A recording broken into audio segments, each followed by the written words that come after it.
कट्टर दुश्मन देश एक दूसरे पर मिसाइलें दाग रहे हैं। दुनिया की सबसे बड़ी सुपर पावर जंग में कूद पड़ती है। माहौल ऐसा कि बस अब थर्ड वर्ल्ड वॉर शुरू होने ही वाला है।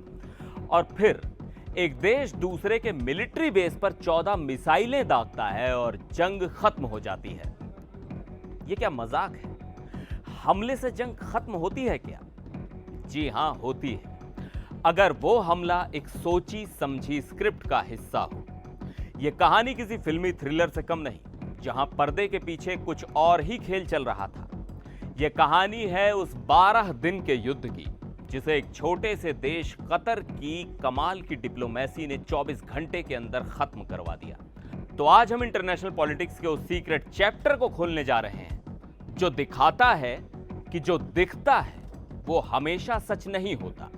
नमस्कार, मैं हूं सिद्धार्थ प्रकाश और आज की कहानी शुरू होती है मिडिल ईस्ट की तपती जमीन से।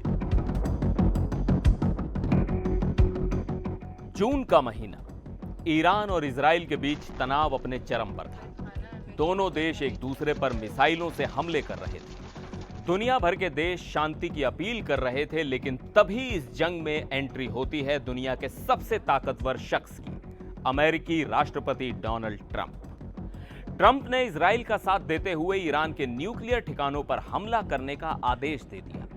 अमेरिका ने एक दो नहीं बल्कि 17 मैसिव ऑर्डिनेंस पेनेट्रेटर बम, जिन्हें बंकर बस्टर भी कहा जाता है, और दर्जनों क्रूज मिसाइलें ईरान के नतांज, फोर्दो और इस्फहान न्यूक्लियर फैसिलिटी पर गिरा दी।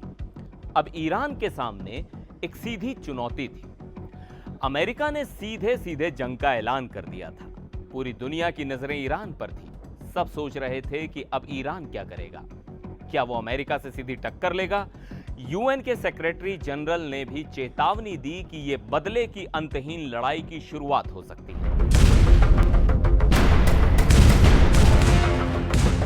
अब ईरान के पास ऑप्शंस क्या थे? अमेरिका भले ही हजारों मील दूर हो, लेकिन उसके 40,000 सैनिक ईरान के पड़ोस में ही मौजूद थे। कतर का अल उदीद एयरबेस, बहरीन में नेवी का 5th fleet headquarter, Kuwait, Oman, Saudi Arab, हर जगह अमेरिकी ठिकाने थे। ईरान के लिए ये सब आसान टारगेट थे। सबको लगा कि ईरान अपने प्रॉक्सी ग्रुप्स जैसे हूती विद्रोही का इस्तेमाल करेगा। लाल सागर में जहाजों पर हमले होंगे, हॉर्मुज स्ट्रेट को बंद कर दिया जाएगा, लेकिन ऐसा कुछ नहीं हुआ। ईरान ने एक ऐसा कदम उठाया जिसकी उम्मीद तो थी, पर जिस अंदाज में उठाया उसने सबको चौंका दिया। सोमवार की शाम ईरान ने 14 मिसाइलें लॉन्च की और उनका निशाना था कतर में मौजूद अमेरिका का सबसे बड़ा और सबसे जरूरी एयरबेस अल उदीद। ये मिसाइलें कतर की राजधानी दोहा के ऊपर से गुजरी, जिससे लोगों में दहशत फैल गई। अब सीन सेट था। ईरान ने अमेरिका पर सीधा हमला कर दिया था। अब अमेरिका चुप नहीं बैठता। अब असली जंग शुरू होती, पर हुई नहीं। उल्टा इसी हमले ने जंग को खत्म कर दिया। कैसे? यहीं से शुरू होता है असली खेल। हमले के कुछ ही घंटों बाद डोनाल्ड ट्रंप ने एक ट्वीट किया जो हैरान करने वाला था। उन्होंने लिखा कि मैं ईरान का शुक्रिया अदा करना चाहता हूं कि उन्होंने हमें पहले ही हमले की जानकारी दे दी थी, जिससे किसी की जान नहीं गई। जी हां, आपने सही सुना। ईरान ने अमेरिका पर हमला करने से पहले अमेरिका को ही फोन करके बता दिया था। ट्रंप ने बाद में एक प्रेस कॉन्फ्रेंस में मजाकिया अंदाज में बताया कि वो यानी ईरान वाले बहुत अच्छे थे।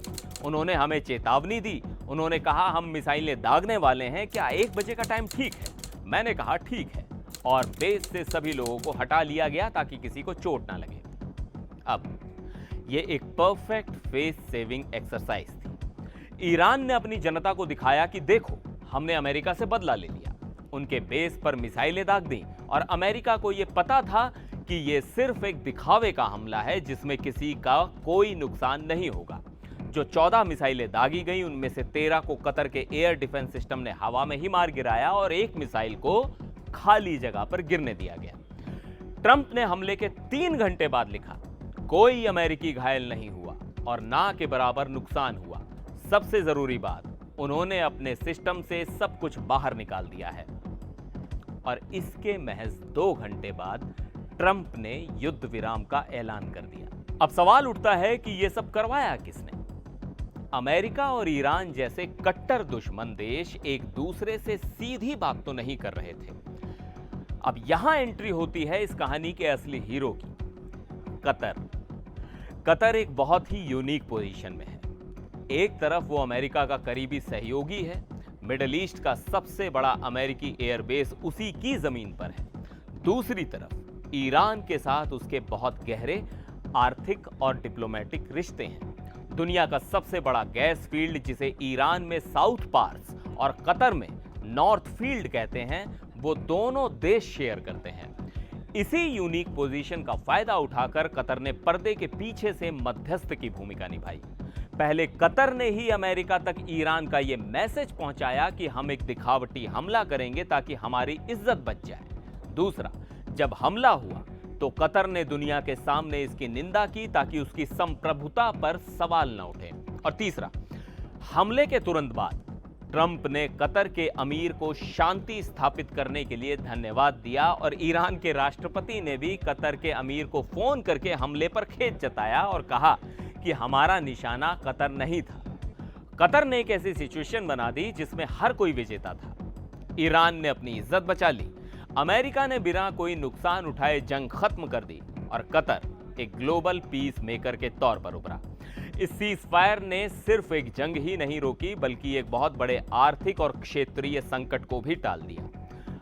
अगर खाड़ी में जंग छिड़ जाती तो तेल और गैस के कुएं, रिफाइनरीज, टैंकर सब तबाह हो जाते, जिसका असर पूरी दुनिया की अर्थव्यवस्था पर पड़ता। तो ये कहानी हमें इंटरनेशनल रिलेशन का एक बहुत बड़ा सबक सिखाती है। यहां जो दिखता है वो हमेशा नहीं होता। कभी कभी मिसाइलें जंग शुरू करने के लिए नहीं बल्कि जंग खत्म करने के लिए दागी जाती हैं। और कभी कभी दुनिया की सबसे बड़ी समस्याओं का हल सबसे छोटे और शांत खिलाड़ी निकालते हैं। इस पूरी कहानी पर आपकी क्या राय है? क्या डिप्लोमेसी का एक मास्टर स्ट्रोक था या सिर्फ एक दिखावा? नीचे कमेंट्स में अपनी राय जरूर बताएं। अगर आपको ये वीडियो पसंद आया हो तो इसे लाइक करें और अपने दोस्तों के साथ शेयर करें और हमारे चैनल को सब्सक्राइब करना ना भूलें। मिलते हैं अगले वीडियो में, तब तक के लिए नमस्कार।